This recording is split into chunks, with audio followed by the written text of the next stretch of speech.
Hello everyone, and welcome. I'm Dinesh Kumar Maria. Today I am excited to present on HPLC troubleshooting. This session will guide you through common issues and solutions related to high-performance liquid chromatography. We'll cover key troubleshooting steps, tips to improve your results, and best practices. I'm looking forward to sharing insights that can help you optimize your HPLC analysis. Let's get started. When approaching troubleshooting, there are 5 key steps we need to follow. First, we identify the problem, pinpoint exactly what's not working as it should. Then, we move on to understanding the cause or causes behind the issue.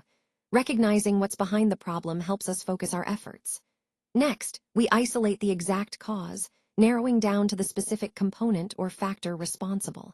Once we know the root cause, we attempt to rectify the problem if we're able to do so. This might involve fixing a part or adjusting a setting. Finally, after resolving the issue, we either return the unit to routine use, or, if the problem is complex or beyond our scope, we refer it to our maintenance manager for further action. These steps are essential because they help us troubleshoot systematically and efficiently, ensuring minimal downtime and maintaining safety and reliability.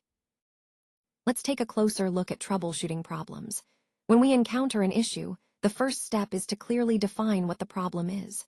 This helps us understand the scope and impact, making it easier to find an effective solution. Next, we want to gather as much information as possible, look for error messages, check logs, observe any patterns or symptoms that might give us clues. Once we have this data, we can start formulating possible causes. It's often helpful to approach this systematically, ruling out potential issues one by one. Remember, troubleshooting is as much about patience and logical thinking as it is about technical knowledge. And finally, once we identify the root cause, we implement a solution, but not before testing it thoroughly to ensure the problem is truly resolved. Keep in mind, effective troubleshooting ties back to our overall goal, minimizing downtime and maintaining smooth operations. When troubleshooting, the first step is to gather the facts, and I can't emphasize enough how important it is to focus on actual data rather than theories. We want to identify what's happening based on real observations. Once we have the facts, the next step is to classify the problem. Is it mechanical or related to chemistry? This helps us narrow down our approach and target the root cause more efficiently. After classifying the issue, we compare the current performance to what we'd expect. This comparison often reveals discrepancies that point us toward potential causes. Speaking of causes, it's helpful to list out all possible reasons for the problem so we have a clear starting point for troubleshooting. Now, when we start testing these causes, it's best to begin with the simplest things first. Why? Because they're easier to check, and often the solution is straightforward. We then work through each possible cause systematically, making a change or adjustment, and then checking the outcome. This step-by-step approach ensures we don't overlook anything and helps us isolate the problem more effectively. And if, after working through all these steps, we're still stuck, don't hesitate to seek help. Sometimes, reaching out to your instrument supplier's help desk or your local technical support can save a lot of time and frustration. Remember, troubleshooting is about logical, methodical steps, and asking for assistance when needed is part of a smart approach. Now, let's take a closer look at the key components of our chromatography system. First, we have the mobile phase, which carries the sample through the system. Next, the injector is where we introduce our sample into the flow. The pump then ensures a consistent flow rate of the mobile phase. The sample travels through the column and guard column, where separation occurs. Detectors are used to identify and quantify the analytes as they exit the column. Tubing and connectors link all these parts together, maintaining the flow and integrity of the system. When analyzing potential issues, it's crucial to simplify the problem source. Is it related to chemistry, such as sample preparation or mobile phase composition? Or could it be mechanical, like a faulty pump or clogged tubing?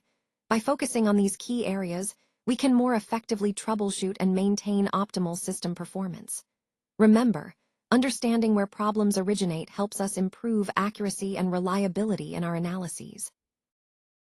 Let's take a closer look at some common issues we might encounter with HPLC and how to troubleshoot them. First, pressure problems can manifest as low pressure, pressure fluctuations, or high pressure. Low pressure might indicate a leak or a blocked line, while fluctuating pressure could point to inconsistent flow, and high pressure often suggests a clog or a column that's too long or packed too tightly. Next, an unstable baseline is another common concern.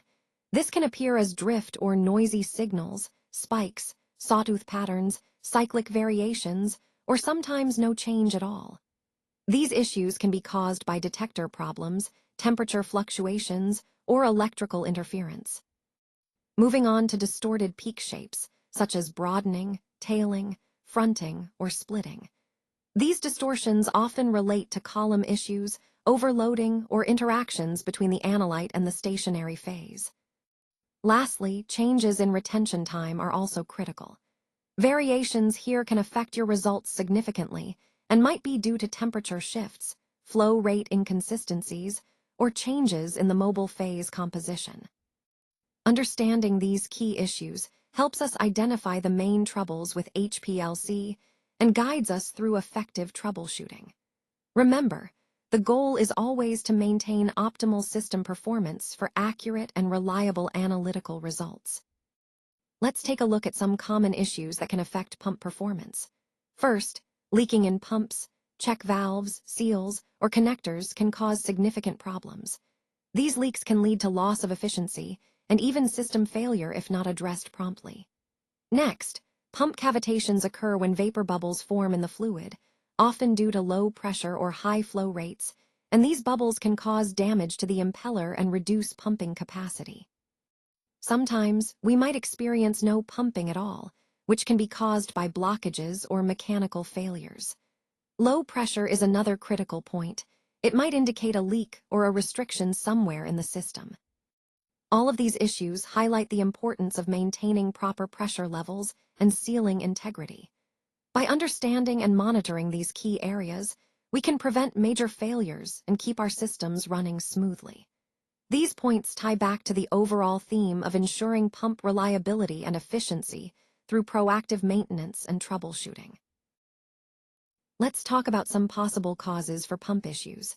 First, air bubbles in the pump head can disrupt the flow, so it's important to check for that.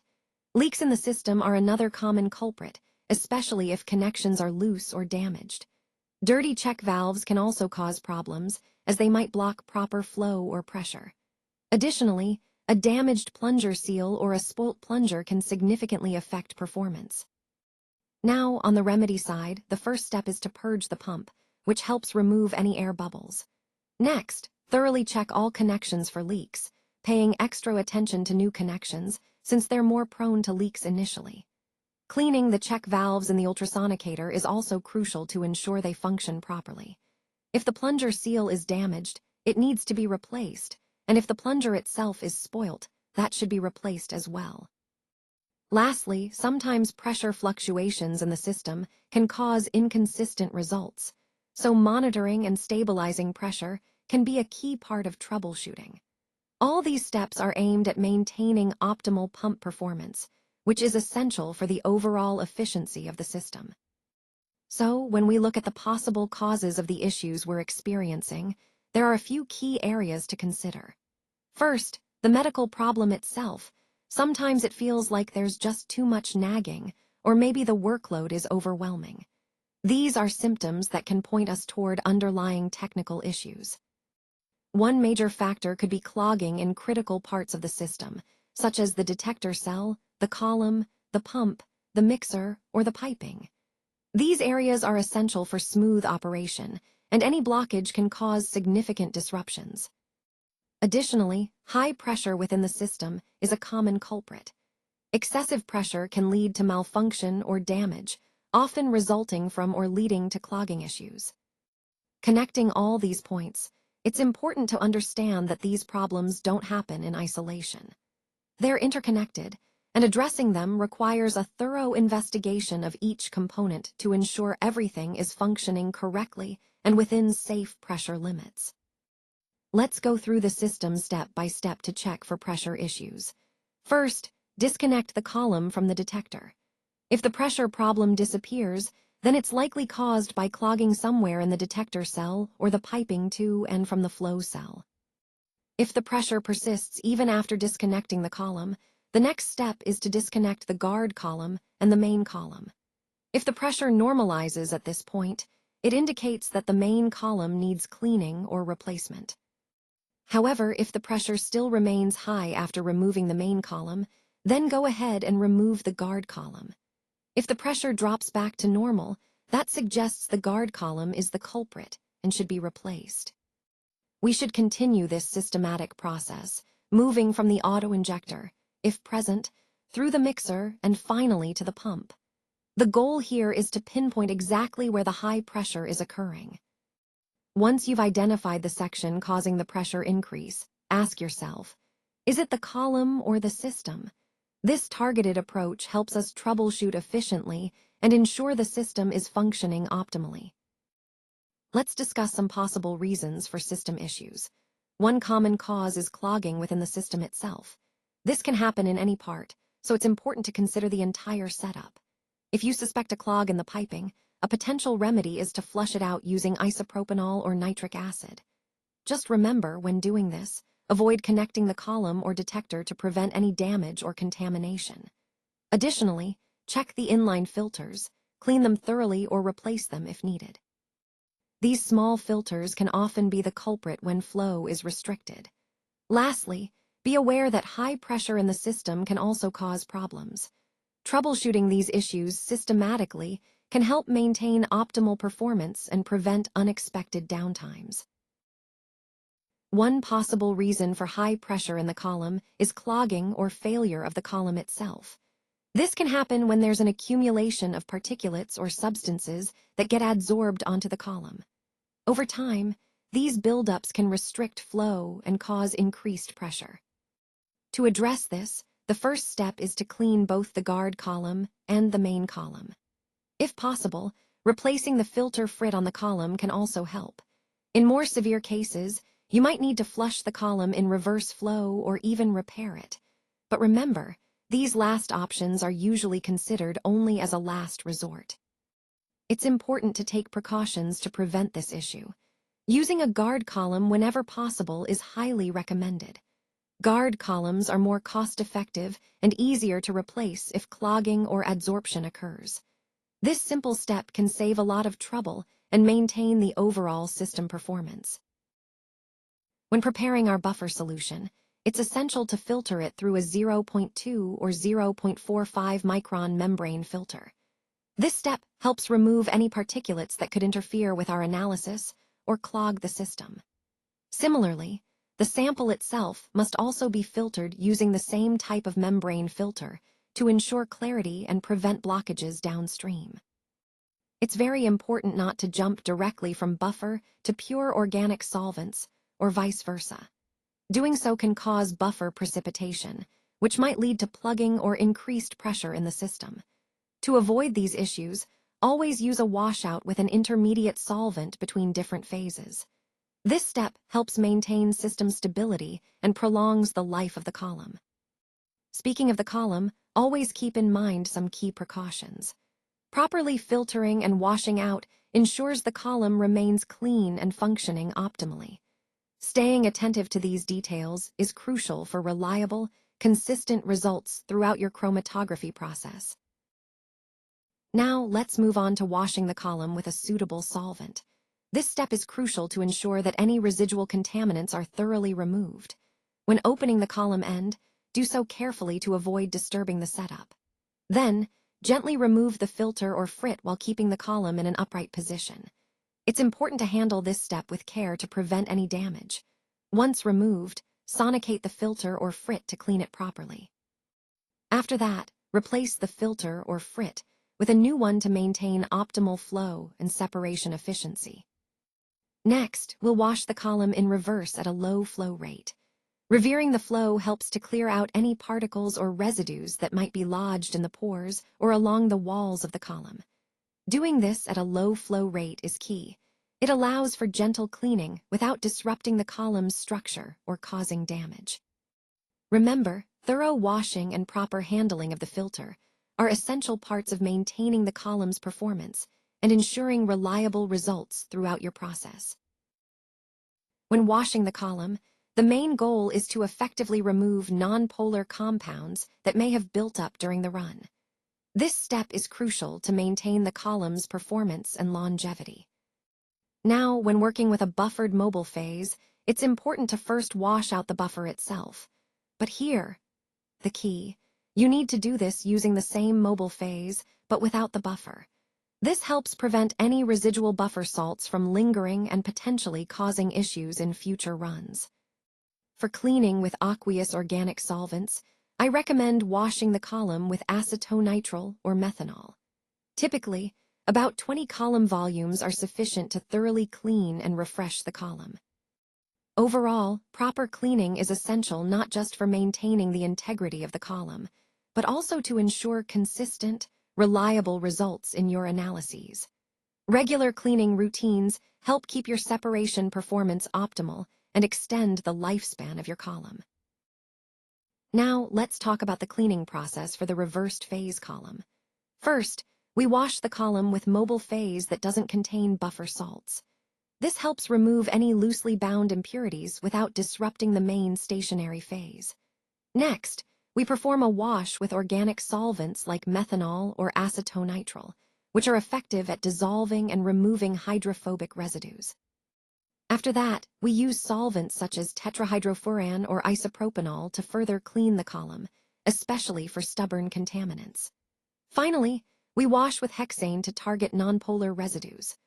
Overall, these sequential washes are crucial for maintaining the column's performance and longevity, ensuring that it remains reliable for your ongoing analyses.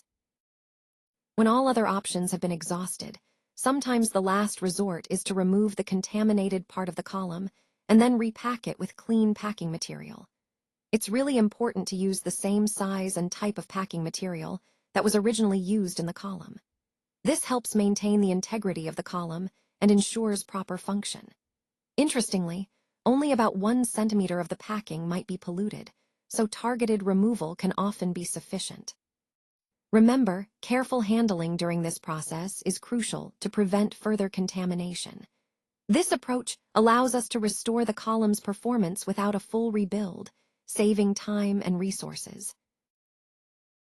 All right, let's talk about some common signal issues you might encounter. When analyzing data, you'll often see positive and negative peaks. These peaks indicate where the signal rises above or dips below the baseline, and understanding them helps us interpret the underlying biological or physical phenomena. Next, there's drift. Drift refers to slow, gradual changes in the baseline over time, which can obscure the real signals we're interested in. Then, we have spikes, sudden, sharp deviations that are usually caused by electrical noise or external interference. These spikes can be quite disruptive if not properly managed. Another pattern to recognize is the sawtooth waveform, which looks like a repeated rising and falling pattern. This can happen due to certain types of interference or artifacts in the recording process. Cyclic patterns are also common. These are repetitive signals that follow a regular cycle, often linked to physiological rhythms or equipment artifacts. Noisy baselines are another challenge. They make it difficult to distinguish genuine signals from background noise. When troubleshooting these issues, it's important to have a systematic guide that helps you identify the root cause and apply appropriate solutions. That's where the Baseline Troubleshooting Guide comes in. It provides step-by-step strategies to help you clean up your data, improve signal quality, and ensure your analysis is accurate. Recognizing these various signal features and knowing how to troubleshoot them is key to reliable data interpretation and overall success in your recordings. Let's now look at some common causes of a noisy baseline and how we can troubleshoot them. First, a weak detector lamp can significantly affect your signal quality. If you notice this, replacing the lamp usually solves the problem. Next, a dirty detector cell can also cause noise. Cleaning it with isopropanol helps maintain proper detection sensitivity. Another factor to consider is the presence of gas in the mobile phase, which can introduce fluctuations. Degassing your solvents thoroughly is essential to keep the baseline stable. Electronic noise is also a common culprit. If you identify it, removing the noise source or changing the circuit can make a big difference. Finally, fluctuations in the flow cell temperature can lead to baseline instability. Setting and maintaining a constant temperature for the flow cell helps ensure consistent, noise-free readings. By systematically addressing these issues, you can improve the overall stability and reliability of your chromatographic data. Let's take a closer look at the column and mobile phase conditions used in this analysis. We used an ODS column measuring 150 millimeters in length with a 4.6 millimeter internal diameter. The mobile phase consisted of a phosphoric acid buffer at pH 7, combined with methanol in a 3:1 volume ratio. We set the flow rate at 1 milliliters per minute and maintained the column at 40 degrees Celsius to ensure optimal separation. For detection, we employed a UV-Vis detector with temperature control set at 210 nanometers. Our sample in this case was caffeine, which is commonly analyzed in such conditions.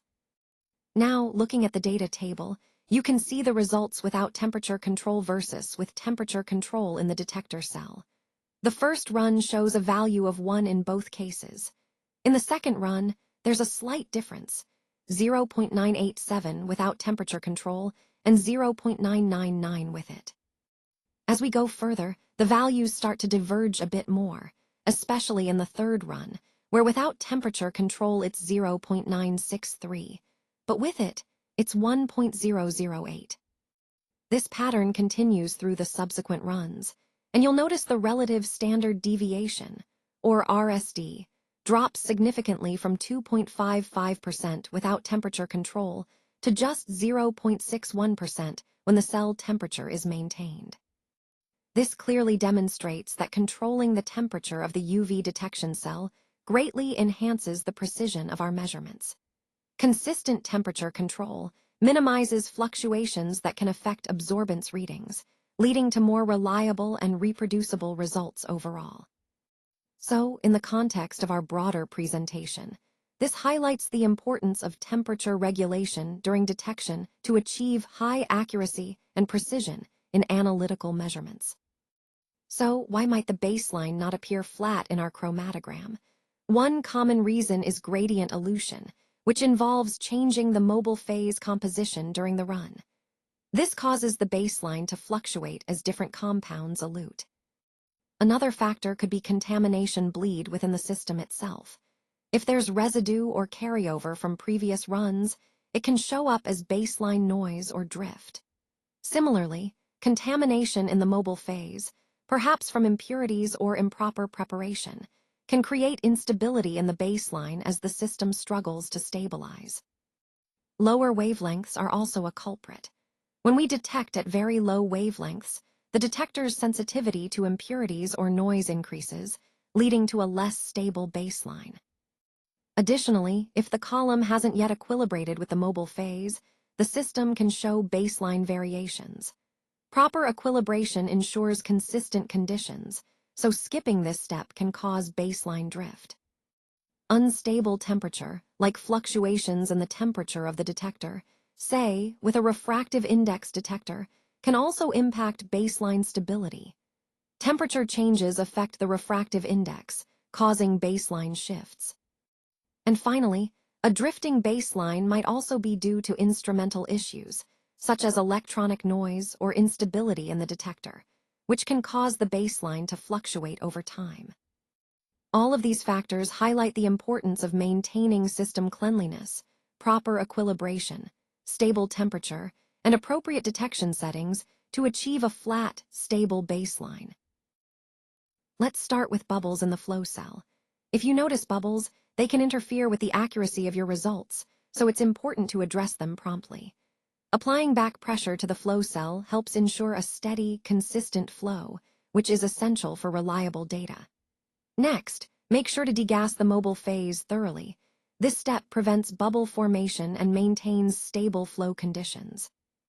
Cleaning the flow cell with IPA is a good practice to remove any residues or contaminants that could affect performance. When working with pumps, keep an eye out for pulsation, which can introduce variability into your measurements. Checking the pump function regularly is key to maintaining system integrity. Installing a damper can help reduce pulsation effects, leading to smoother flow and more accurate results. Lastly, spiking the baseline is a useful technique to verify your system's stability and response, ensuring everything is calibrated properly before you start your analysis. All these steps integrate into the overall goal of maintaining a clean, stable, and reliable flow system to achieve high-quality data. Let's take a closer look at some common issues we encounter with signals. First up are bubbles, which are essentially air pockets that can distort the signal quality. Then we have the mixing problem, where different signals or components interfere with each other, making it hard to interpret the data accurately. Plugged lines are another concern. When lines are blocked or partially obstructed, it can cause disruptions or artifacts in the readings. Electrical problems are also critical. These can include noise, grounding issues, or power fluctuations that impact the stability of the signal. Lastly, we often see the baseline with a sawtooth pattern, which indicates a periodic fluctuation or drift, often caused by these underlying issues. Recognizing these problems is key to maintaining the integrity of our data and ensuring accurate analysis throughout the entire process. Let's talk about some common issues that can affect chromatography performance. First, temperature fluctuations can really disrupt the consistency of our results, causing baseline drift or inconsistent peak shapes. Next, the mixing problem is often related to inadequate mixing of the mobile phase, which can lead to uneven flow and poor reproducibility. Another key point is that the mobile phase was not degassed properly. This can introduce bubbles into the system, leading to signal noise or baseline disturbances. We also need to consider pump problems, like irregular flow rates or pressure issues, which can cause cyclic baseline patterns. Speaking of which, a cyclic baseline often points to pump inconsistencies or equipment that needs maintenance. Overall, these issues highlight the importance of maintaining stable system conditions and proper preparation to achieve reliable, high-quality chromatography results. Let's go over some common troubleshooting points. First, if you encounter faulty circuits, the key is to replace any parts that are not functioning properly. This ensures the system operates reliably and safely. Next, if the lamp is off when you expect it to be on, you should check the lamp parameters and set them correctly to turn on the lamp power. Proper configuration is essential for correct operation. Then, if the range setting isn't correct, simply enter an appropriate range value. Adjusting the range ensures the measurements or operations are within the desired parameters, which is crucial for accurate results. Finally, if none of these issues apply or you want to keep things as they are, selecting the baseline means no change. It's a good option when everything is functioning correctly and no adjustments are needed. Remember, addressing these points systematically helps maintain optimal performance and prevents potential problems down the line. Now, let's take a closer look at some common peak shape issues that you might encounter during analysis. First, we have peak broadening, which often indicates problems like poor column efficiency or sample overload. Then there's peak tailing, where the tail end of the peak is stretched out, usually due to interactions with active sites on the stationary phase. Next, peak fronting, which appears as a spike at the front of the peak, can suggest overloading or issues with injection volume. We also see peak splitting, where a single peak divides into two, often pointing to column problems or sample heterogeneity. Other asymmetrical peaks can arise from various factors like contaminants or improper mobile phase composition. And of course, sometimes, no peaks are observed at all, which might mean issues like detector problems or sample injection errors. In many cases, these issues don't occur in isolation. They tend to be combined, making troubleshooting a bit more complex. That's why having a comprehensive troubleshooting guide is essential. Recognizing these shape issues early helps us identify underlying problems more effectively, ensuring the reliability and accuracy of our results. Let's start by looking at some early eluding peaks. These tend to be broad, which can sometimes make interpretation a bit tricky. It's important to recognize that these early peaks might also be from late eluting components from a previous sample, so we need to consider that when analyzing our data. Next, there's the concept of the ghost peak. This is an interesting phenomenon because it can appear as a peak that doesn't correspond to our target analyte, often caused by sample protein interactions or polymer contamination. Finally, peak broadening, which is a common issue in chromatography. When peaks become wider, it can indicate several things, maybe sample heterogeneity or column issues. Understanding why peaks broaden helps us troubleshoot and optimize our separation process. All these points tie back to the overall goal of achieving cleaner, sharper peaks for more accurate analysis. When we see peaks that are broad across the chromatogram, it usually indicates some underlying issues. For example, sample overload is a common culprit. When too much sample is injected, it can cause peaks to broaden and lose sharpness. Similarly, a large extra system volume can also contribute to peak broadening because it affects how the sample moves through the system, leading to less defined peaks. Retention time being too long is another factor to consider, as it suggests that the analytes are interacting strongly with the stationary phase or that the conditions aren't optimized, which can cause peak broadening. Poor column efficiency is also a key point. When the column isn't performing well, perhaps due to aging or contamination, it results in less effective separation and broader peaks. Contaminated columns are a common issue that can distort peak shapes, making them broader and less symmetrical. And when we talk about peak broadening, it's worth noting that this can happen at multiple stages, whether from sample overload, column issues, or system volume. Recognizing these factors helps us troubleshoot and improve our chromatographic results, ensuring sharper, more defined peaks that give us clearer data. Let's take a closer look at some common issues that can affect our separation process. First, the flow line can contain extra dead volume, which can cause band broadening or peak distortion. It's important to minimize this dead volume to improve separation efficiency.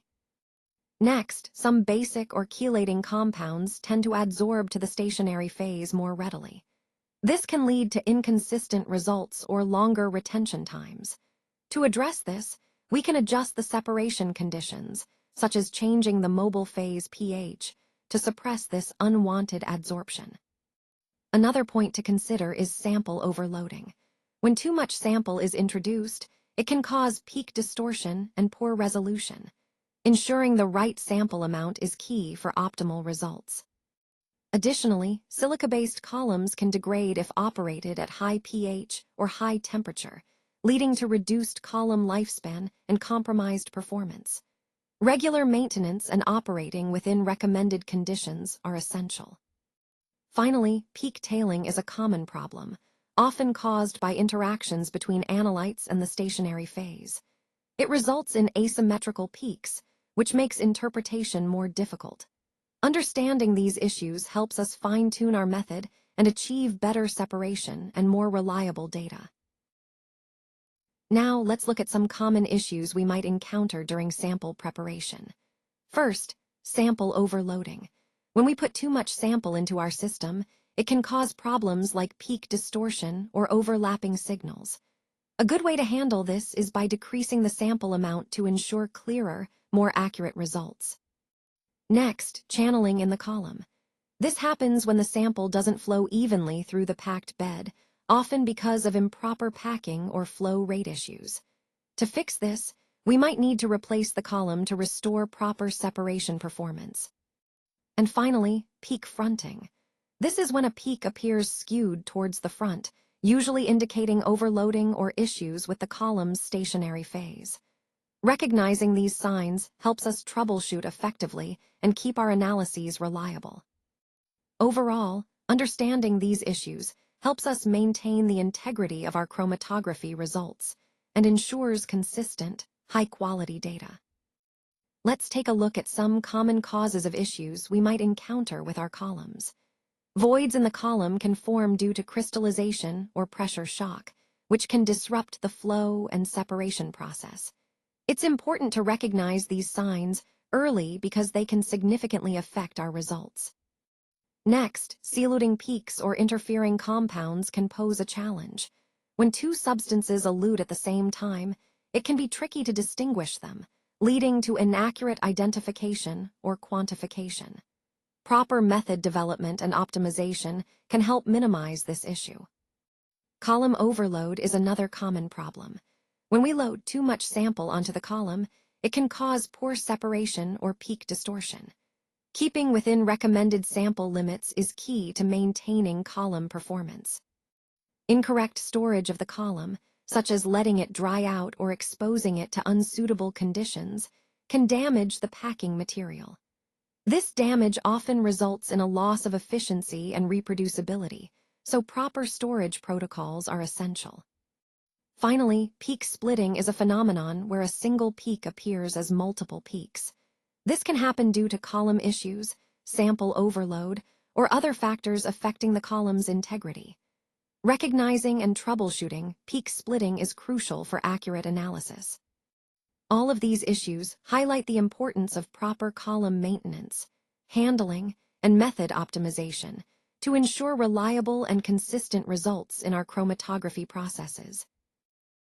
Let's talk about column overload, which is a common issue that can really throw off your results. When the column is overloaded, it means there's more sample than the column can efficiently handle, leading to poor separation and distorted peaks.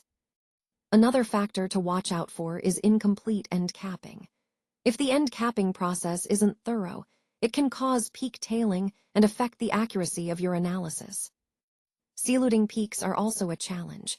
When two compounds come out at the same time, they can overlap and make it difficult to identify or quantify individual components properly. Using the wrong solvent for your sample can cause issues too.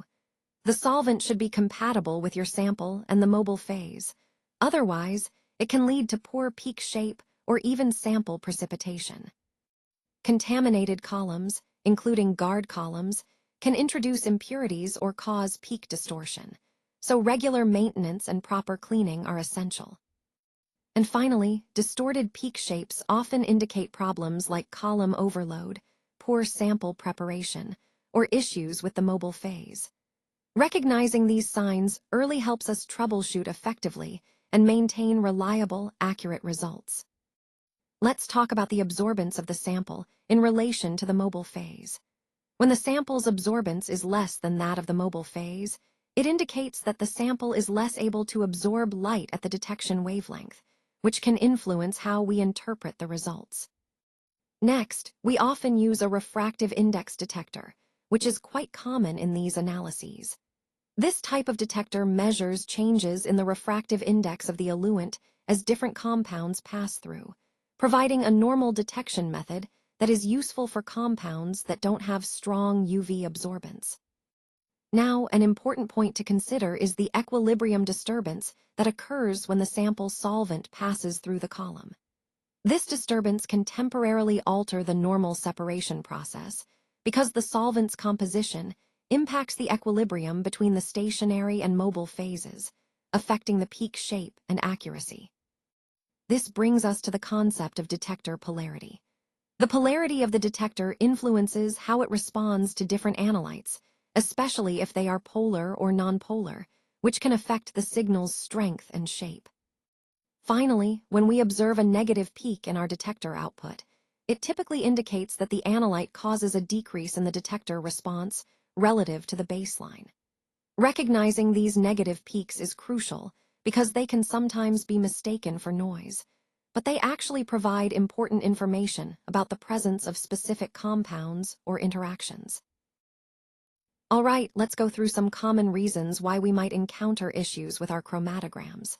First, if the sample is too diluted, the peaks may be too small or even absent, making it hard to analyze. Next, if the injection volume is too small, we might not be introducing enough sample into the system, leading to weak signals or no peaks at all. Another point to check is whether the detector lamp is on. If it's off, the detector won't be able to pick up any signals, resulting in flat lines. Leaks in the system can cause pressure drops and inconsistent results, so it's crucial to ensure all connections are secure. If the pump isn't pumping properly, the flow may be inconsistent or stopped altogether, which directly impacts the separation process. A damaged injector can prevent proper sample introduction, leading to poor or no peaks. Also, the zoom setting of the chromatogram needs to be correct. If it's set incorrectly, important peaks might be missed or misinterpreted. Sometimes, the column retains all compounds because it's overloaded or not properly conditioned, which can cause peak distortion or broadening. Using the wrong mobile phase or sample can also cause issues. If they don't match the method requirements, the separation won't occur as expected. Finally, if there are no peaks at all, it's often a sign that something fundamental is off, like a system malfunction or incorrect setup. Overall, troubleshooting these points helps us identify and resolve the root causes of chromatographic problems, ensuring our analyses are accurate and reliable. Let's take a closer look at some common issues that can cause retention time shifts and other problems in our chromatography system. First, contamination can build up over time, which can interfere with the separation process and lead to inconsistent results. Next, if the equilibration time isn't sufficient, the system may not reach a stable baseline before starting analysis, affecting reproducibility. Inconsistent mobile phase preparation is another frequent culprit. If the solvents aren't prepared carefully or consistently, it can cause variations in retention times. Similarly, if the online mobile phase mixing isn't uniform, we might see fluctuations during the run. Selective evaporation of mobile phase components can alter the composition, impacting separation quality. An unstable column temperature can also be a significant factor. Temperature fluctuations change the viscosity and interactions, leading to inconsistent retention times.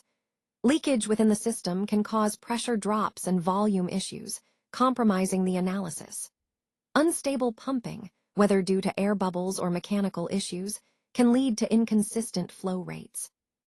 All these problems can cause changing retention times, which makes troubleshooting essential. This guide aims to help you identify and resolve these common issues efficiently, ensuring your system remains reliable and your results are accurate. Remember, understanding these potential pitfalls and their solutions keeps your chromatography running smoothly and your data trustworthy.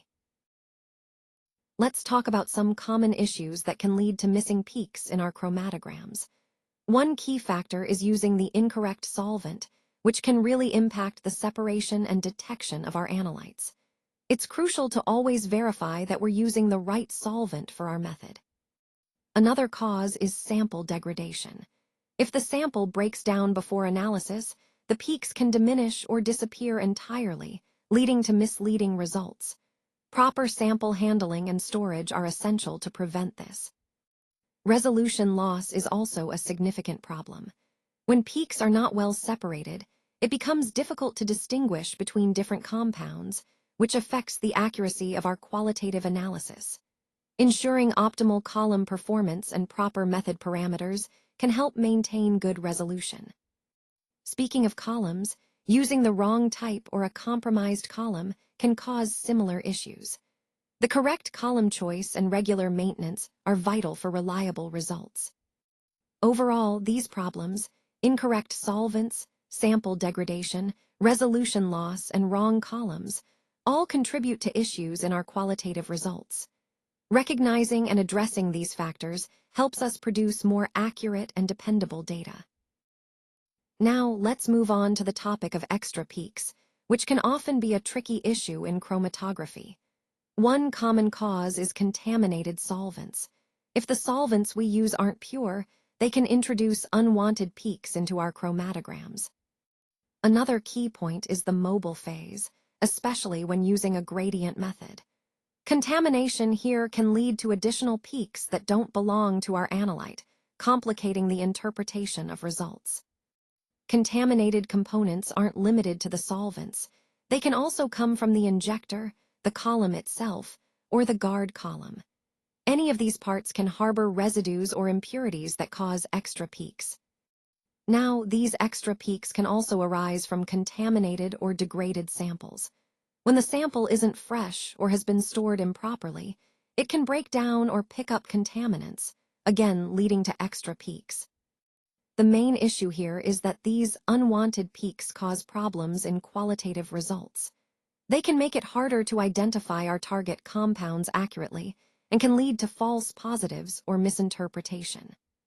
So, understanding the sources of these extra peaks and addressing contamination at each step is crucial for reliable and accurate analysis. High precision and high accuracy are obviously essential goals in analytical testing, but even with these in place, errors can still creep in. One common issue is incorrect sample preparation, which can really throw off your results.